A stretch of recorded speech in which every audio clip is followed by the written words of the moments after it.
على غيرك. ماكو هيك شيء، ماكو رجال يعني، هسه احنا نحكي واقع حال، ماكو اليوم رجال يكتفي له مره واحده.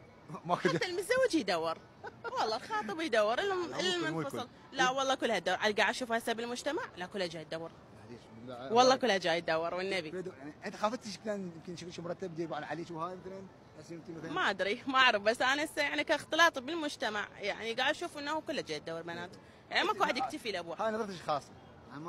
ما ادري، ما نعمم على الكل. اليوم تمام، اليوم نحكي اليوم شنو في اللبناني صادق اكثر من واحد سواء اكثر من علاقه؟ لا مو حلو هالشيء، لا واحد يكتفي له بشخص واحد.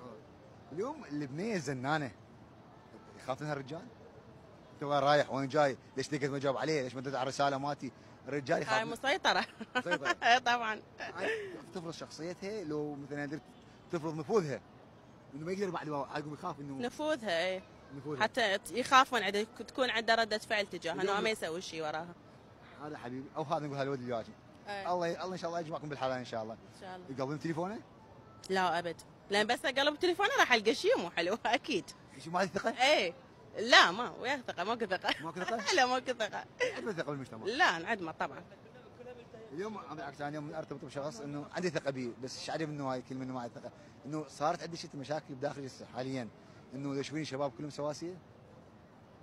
يعني ايه تقريبا ايه، يعني يجوز تطلع لك اثنين ثلاثه زينين، البقيه لا.